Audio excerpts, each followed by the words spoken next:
Cooking it up.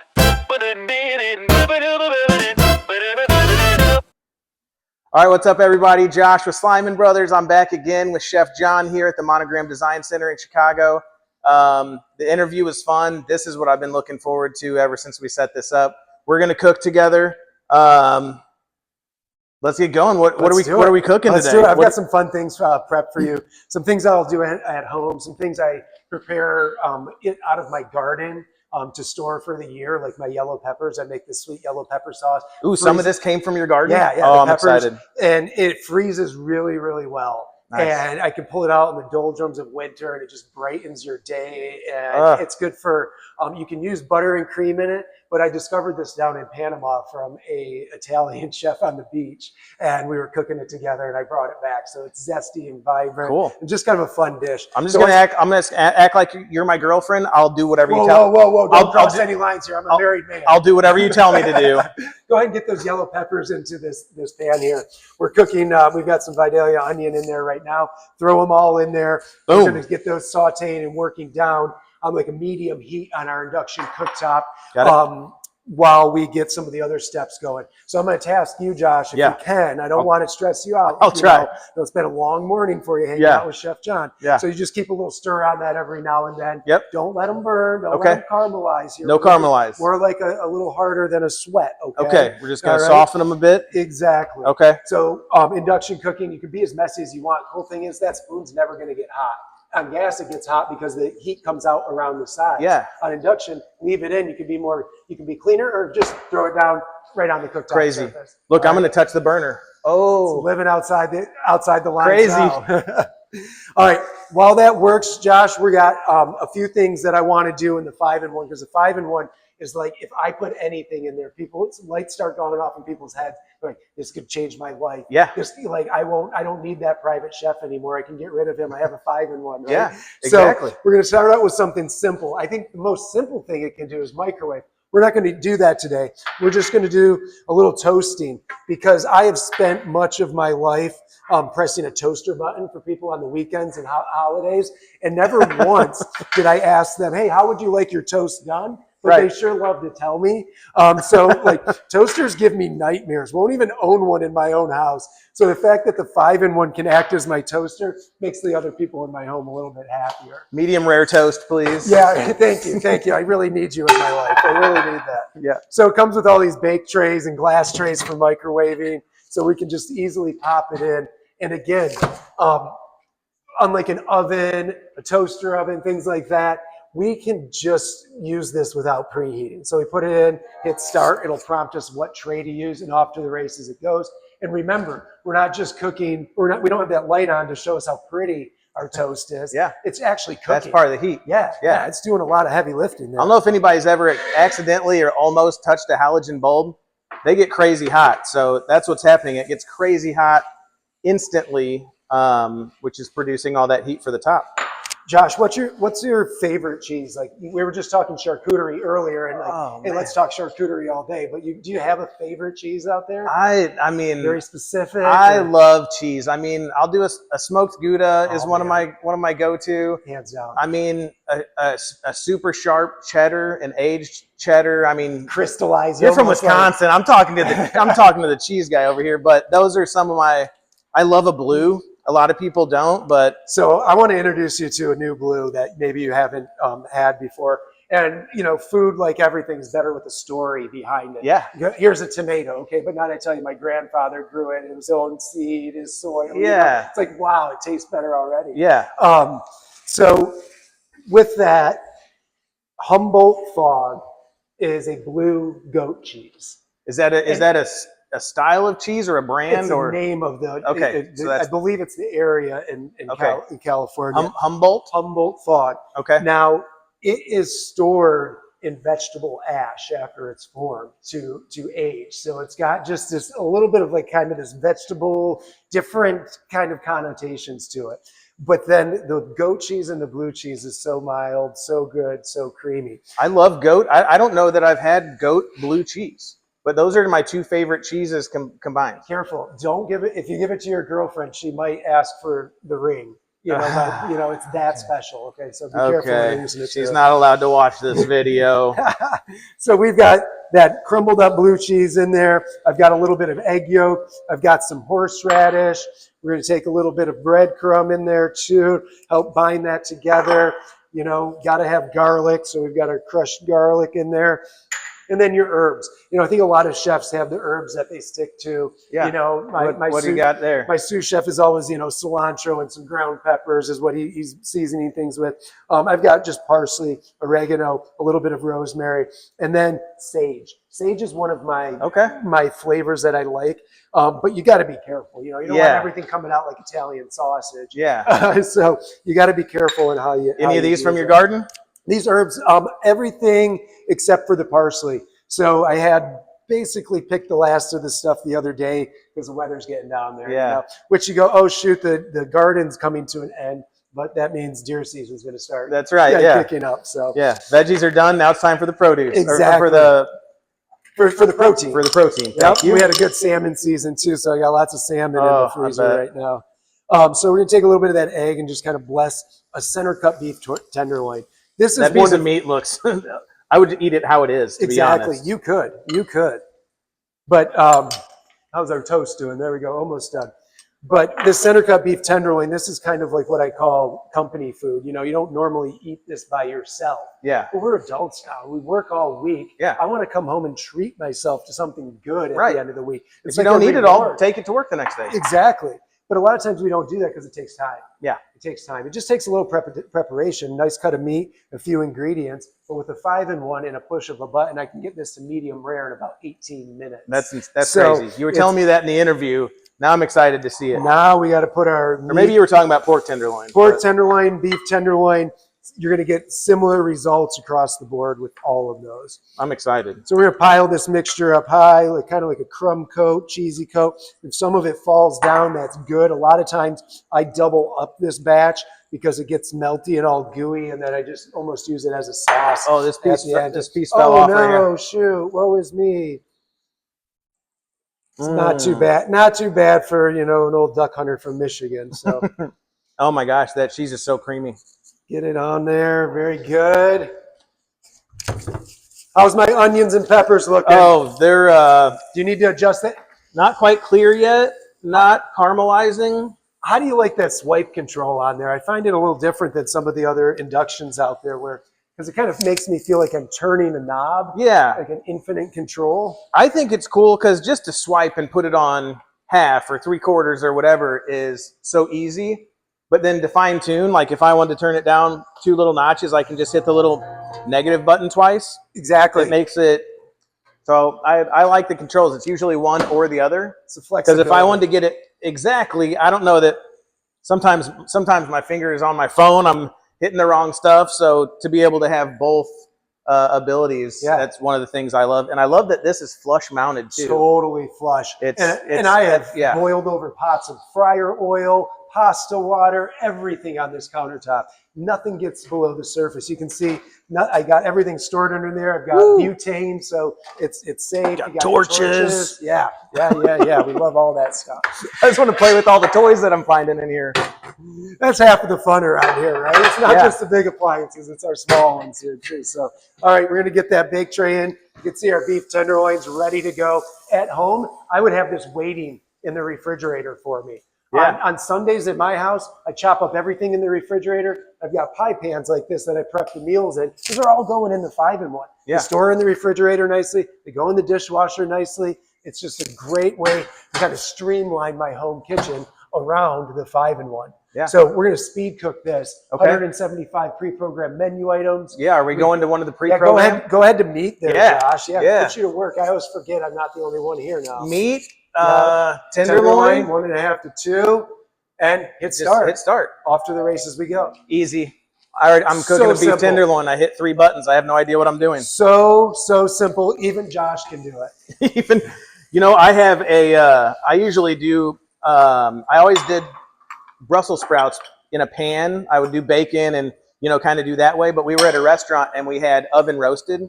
It was crispy and flaky. I went to my 5-in-1 and it has that under the vegetable option. I've cooked it probably 5 or 6 times at home I don't know how to do it, but it comes out perfect. This is the original like air fry. Yeah. We can't say that, but we can say that. Right. You know, but it acts as an air fryer. It's so hot, it's so direct. And because we're using light, I find it interesting. Like light kind of wraps itself around things that aren't flat, right? Yeah. Food. Not much food is just totally flat. So whether it's a chicken wing or a Brussels sprout with all those crevices and nooks and crannies, the light really gets in there and does its job and crisps everything up. Yeah, that's awesome. When when we start coming out of winter and getting into spring, first thing that pops up out of the ground around here is asparagus, right? Okay. So asparagus is coming out, and it has an asparagus button for roasted vegetables. I mean, by the pound, it's going in there. 9 minutes. All day long. Yeah, you don't have to know what you're doing at all. You literally, like I just did. I hit beef, I hit tenderloin, I hit start. That was how quick it. And I'm cooking a tenderloin by myself. I mean, I'm pretty much doing this all by myself at this point. So, yeah. You know what's cool? The inside of these. So before I did appliance, I've been doing this for 23 years. I worked at a pizza shop for like a year. An extra large pizza is 16 inches around. The inside of this is 17 by 17. Perfect. You could literally get an extra large pizza pan and use it in the 5-in-1. Oh, we got toast points there. Oh, that's nice. Can I touch it? Touch them, show them off. Look at that. Oh, it's hot. It's burning my fingers. I'm doing this for you, viewers. Show us how tough you are. Not at all. So I'm going to take that same tray that we just used, pulled the toast off while our steak is finishing up. Throw a little bit of olive oil on these green beans, dust them in some salt and pepper. Nothing too crazy. We could even put a little bit more of these herbs on there. The herbs were good. I'm afraid that they're in my teeth for the rest of the video, so I'm not going to smile. More than likely. It's going to be a serious video. No smiles. That's why we do that. So what I also find, you made the comment about the Brussels sprouts in there. When I do Brussels sprouts and vegetables in a pan, I always have a tendency to go, a little more oil, a little more oil. A little more butter. Oh, a little it's more not crisping enough. More. And at the end, you have no idea how much you put in. They're soaked in it. They're saturated. Yeah. 100% saturated. When I use the 5-in-1 to do my vegetables, I toss them in the oil, they go in, and I never add any more. Yeah. That hot, dry air caramelization is happening. And so not only do I get a better vegetable, it's a healthier one too. And you get a lot more flavor. I agree. Because a lot of the oil and butter and anything like that is going to pull the flavor out of it. So all the stuff that's left in the pan at the bottom is all the flavor. Right. And you're not going to go there and have a spoon of oil liquid or something. You don't know me. Maybe. Yeah, you're right. I don't want to take food out of your mouth.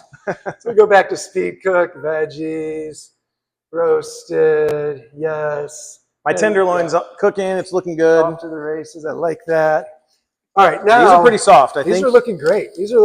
So we'll bring the temperature down on that. Grab a bottle of wine. Okay. Hey, not to drink cooking wine. Come on now. It's 5 o'clock somewhere. Yeah. All right. So go ahead. Yeah, put all that in there. Why not? Yeah. I don't want you to be tempted to finish it off yourself. Okay, maybe you do know me.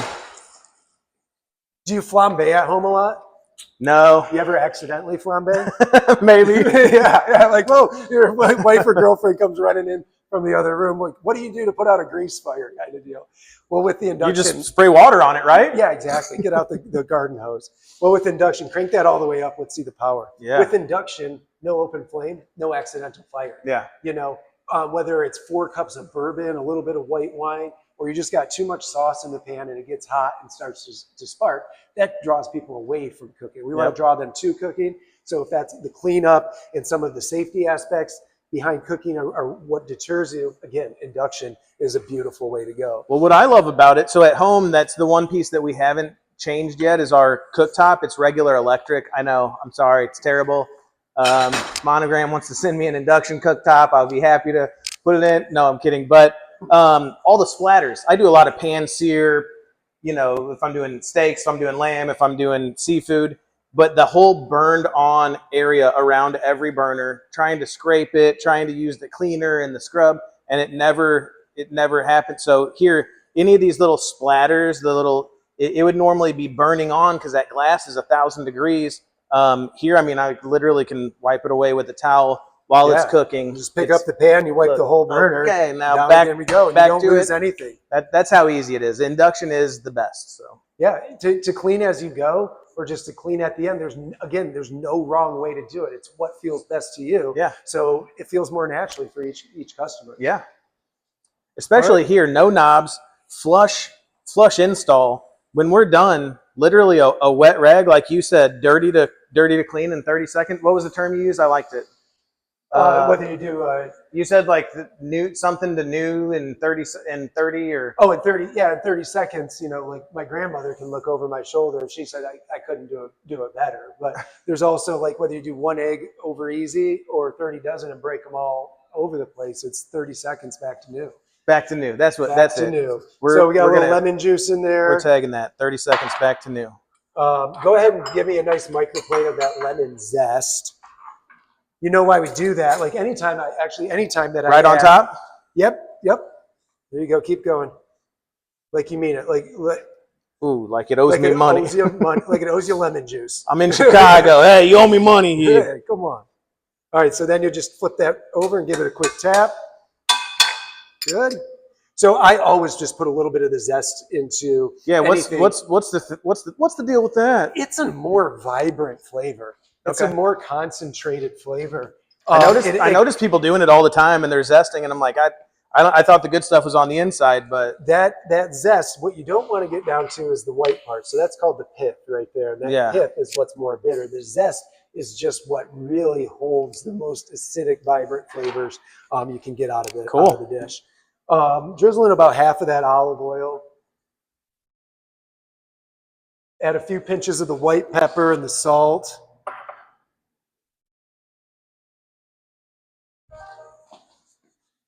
So at this point, you could add butter to it. At this point, there you go. The salt, man. You guys like your that? heart out. Yeah. Perfect. So at this point, you could cream this out really well.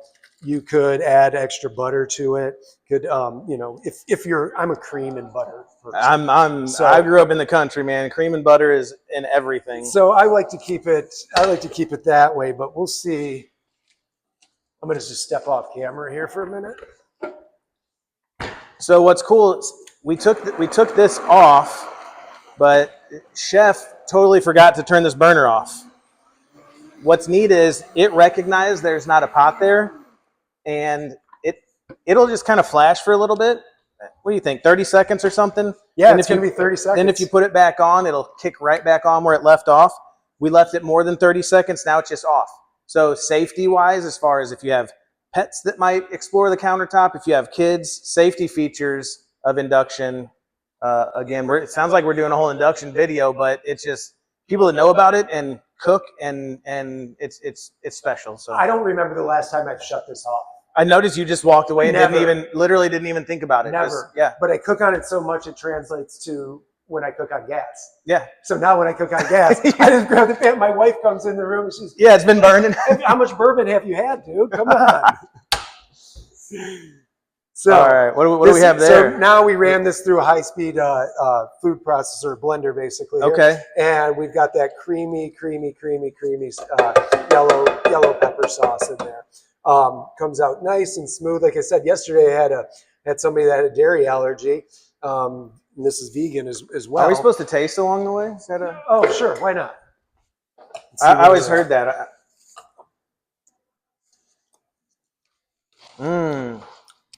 Nice lemon kick to it. Lemon kick to it. Yeah. A little more salt. Oh, that's looking so good. Is it already browning up? Oh, yeah. It's bubbling on top. Whoops. Oh, man. Almost like we planned it that way. So we'll get some pasta in here, absorbing some of this. And that acidicness, I took it a little bit heavier with the lemon juice on that, just because that beef tenderloin is going to be so big. Yeah. That blue cheese is going to be so big. We want to kind of cut through some of that, too. So we just got a nice pappardelle here. What kind of noodle is this? It's a nice wide noodle, like pappardelle. It's a little sticky for some reason, but hey, such is life. You made these? These are house made. We've got a little pasta machine at home that I make these out of. It's the only way to do it. I never eat. store-bought Yeah. pasta. No, I do, but it's fun to make your own though. It is. And with technology these days, they have the units that you can just dump everything in Yeah. and mix it, press a button, extrudes it. It's great. Yeah, we've got the mixer, but it's still the hand kneading part, and then let it rest, and then put it in the machine, and you get flour everywhere. It's so fun. You know, the kids want to turn the crank, and then when it's time to put your thing on, if you're going to do thin noodles or thick noodles or whatever, if you're going to cut them up and make little raviolis, it's fun. It is, especially when you have children to And get them involved it's in easy. that. People think like, oh my gosh, making my own pasta is so hard. It takes forever. It's absolutely no work at all. Yep. Absolutely no work at all. So I want to show you real quick on this. Yeah, what'd you just do there? Everything's adjustable. So I'm getting the browning that I want out of this already. Yeah. So I don't really need more top heat. Okay. So I can hit the power button and I can adjust upper heat, lower heat, microwave levels, all of that in the push of a button. So I'm just going to turn the upper heat off. Okay. Because I don't want it to get too brown. Well, and unlike some other ovens, getting there, we're not too far away. Some other ovens, it allows me to open this up, check my food, close it, resume the cooking without having to restart all of the recipe over again. That's what's cool. I noticed that same thing. I was looking in, I was like, okay, it's getting a little brown. It says there's still 10 minutes left. If you're at home, then what do you do? If you're in an oven, if you're in a regular oven, it's just going to be overburnt. I mean, there's not much, even if you turn off whatever heat, but this, since it's such direct upper heat and direct lower heat and the convection heat from the fan, by just turning off the upper completely, we're still cooking from the bottom, we're still cooking from around, and just a little bit of microwave to cook from the inside out, but save that top. So just as soon as it's done how you want it, turn the top off, keep the rest going. Did I get that right? Yeah, it looked like that's what you did, and that's awesome because I didn't even realize that you could do that. Yeah, and that's kind of where those customizations come in. You know, so for this recipe, I could go back and rewrite it with lower top heat, and then save it in there under my blue cheese tenderloin. Yeah, so that'd be pretty That's cool. So I added some green peas. So this is another thing I do out of my garden. My garden at home is like, I try to, it's almost like a business though. You know, it's like you want to have a pretty garden and everything like that.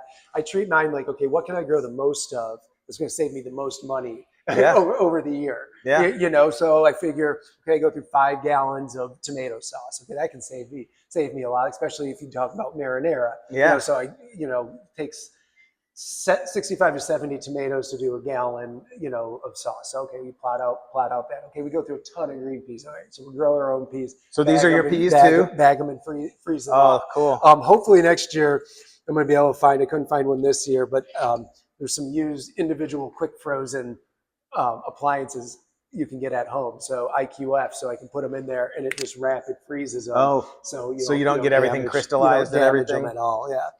So we're not just having a meal here that's got 30 minutes into it. We're going to be having a meal here that Chef John's got a lot of time and effort into. So it's going to taste that much better. So we're going to keep that warm, finish off with a little bit more pepper. So we just have this on a low setting now, just keep it warm. And it's one thing, a lot of our appliances will say low simmer, low simmer, low simmer. Yeah. And it's not simmering. No, right? it's like boil and then nothing. And then boil and then nothing. That's what my simmer does. I call it babysitter mode.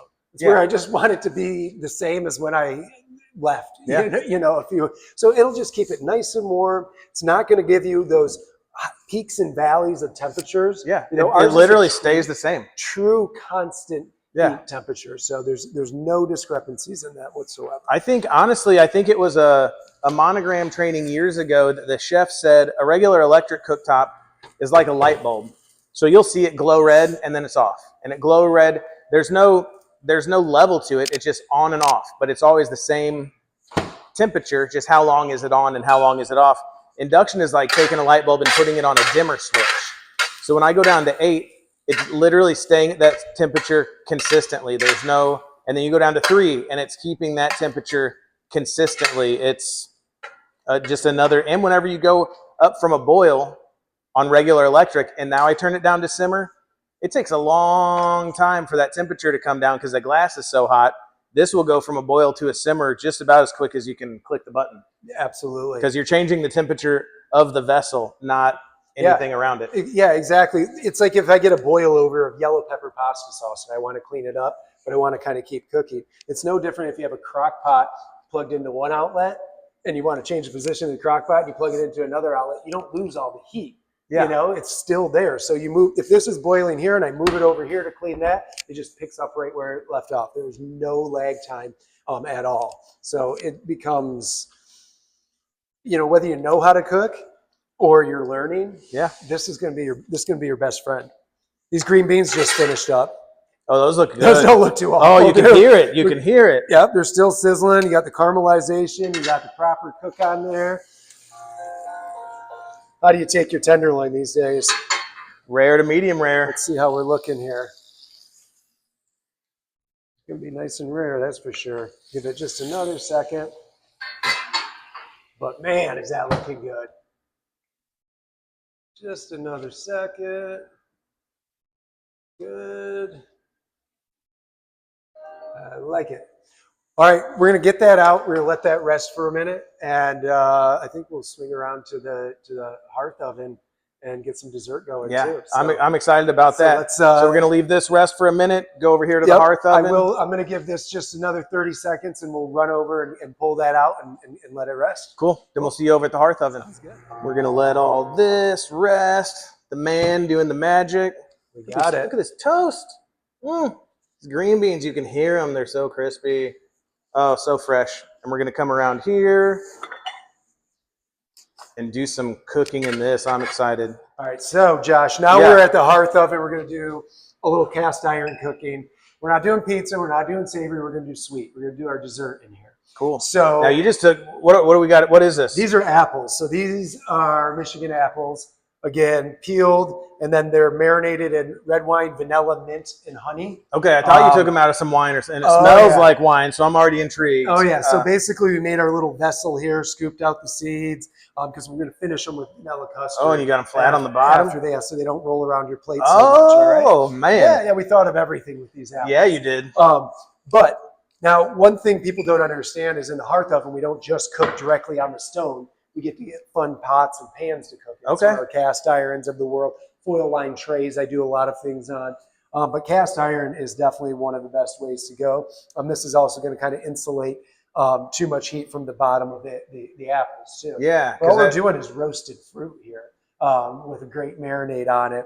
And whether it's peach season, apple season, pear season, you can dice them up to put them over the top of ice cream. There's a lot of different ways to kind of dress this one up.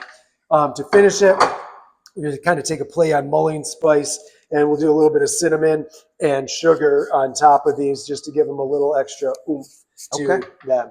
Now, roasted fruit is one of the things that's pre-programmed into our 5-in-1. I didn't know that. Into our hearth oven, yeah. So I had no idea. I was able just to set it to roasted fruit.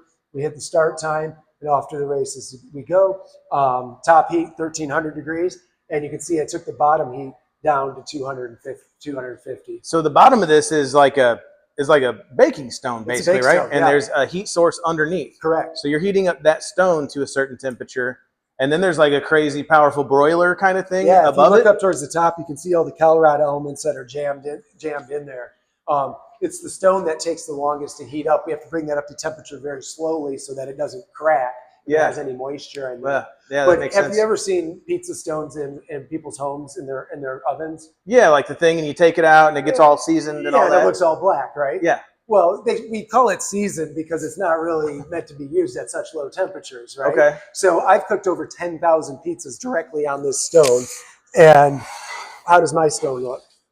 I mean, it looks nice. It looks brand new. That's a nice looking stone. It's a nice looking stone. It really does. I mean, yeah, little marks here or there, but it's not like you would think it would be the color of that cast iron pan. It's not. So here's why. So what, you take it apart every night and clean it, or what? Oh man, I'm so lazy. I would never do that. Never.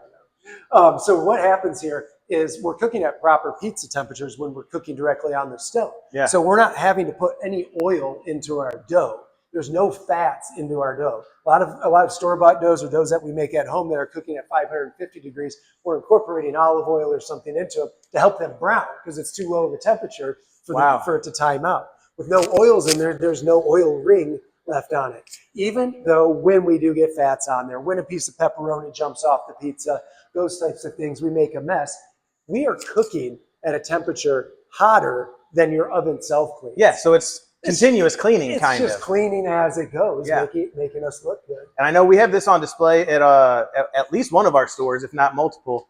And it comes with the thing to scrape. If you make a mess in there, you've got a little brushy thing, all the technicals, all the technical terms, pizza the brushy peels, thing, the scrapey thing, the thingy-dingy, the grabby thingy. Yeah, so it's coming with a pizza peel, pizza turner, deck brush. Yep. And I think that's all you need to get started. Yeah. So right now this is saying the stone is at 250 degrees. Correct. And the upper is at 1300 degrees. 1300 degrees. And I mean, this is warm air and it's open. There's not a door here. How does this happen? How is this working? So what we're doing is we're drawing air in through the cavity opening. We're heating that air, passing it into the cavity. And then it's going through a series of fans and a catalytic converter to cool it down and scrub the air clean before it's returned into the environment. But yeah, we're going to push about 100 degrees coming out of here. Yeah, it's like a blow dryer on low or on medium or something. Like it's not a big deal, but for 1300 degrees to come out, you're going to warm up the kitchen a little bit. But and heat is a byproduct of cooking at these times. Yeah, if I'm cooking with an oven, you've got heat coming out of it. But that's why we engineered it to be such a quick preheat time, such a quick cook time, and such a quick cool down time as well. Then we put in one other feature. So maybe your timing is off, your pizza's not ready, you want your oven on. Well, I can shut the dome off, just the top heat, when I'm not using it. And it's not going to eject as much heat out into the environment. Oh, so you can kind of preheat the stone. The stone's preheated. Because that top, it preheats quick. Within a couple of minutes. Just like a broiler would in your oven. Okay. Within a couple of minutes, it's going to get up to about 1300 degrees. That's cool. See how we're looking here. So we're getting all smells yummy. It smells like the best scented candle that you would buy in November. Appley, cinnamony. Apple spice. I love it. So we'll give that about 4 more minutes. Then we'll pull it out. We'll let it cool, and that'll be the end of the meal. After the main course is served, we'll put some custard in there. And then what I like to do is take that marinade and I reduce it down into a red wine syrup. And we use that to finish over the top. Well, that sounds awesome. We'll get back over to the main course, and we'll see how it all comes together. Sounds good. Oh my goodness! So it is hot. About 3 minutes left. Look at that! Look at that! Action shot. Lovely. Ready? Yeah. All right, so we're back over on the main side. I think we're about ready to put everything together, right? Yep. We've got good cook on this. A little bit of rest time. Bring it right over here to the induction. You know, another thing people love about this induction top is it makes a smaller kitchen even feel bigger. Because I can set my cutting board right on it. I can use it as actual work. Especially, again, I've said it like 3 times, but that flush install is... Designers, you have to pay attention to this. This flush install is nice. It makes for a seamless kind of transition. I've got my angle low. I'm cutting off my cool haircut, so I'm going to squat down. I'm going to squat down a little bit. Your cool haircut and my lack of one today. No, I you know what?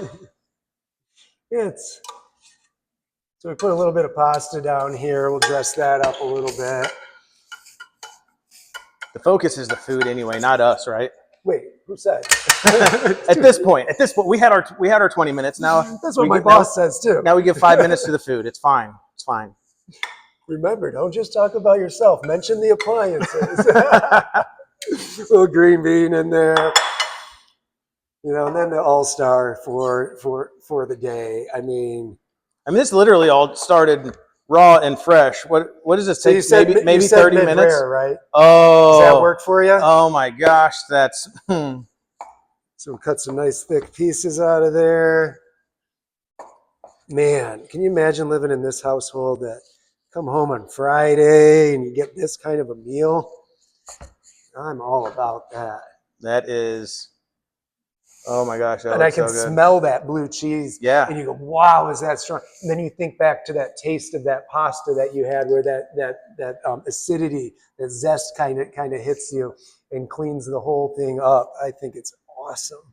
And then the only other thing we need, boy, invite me over.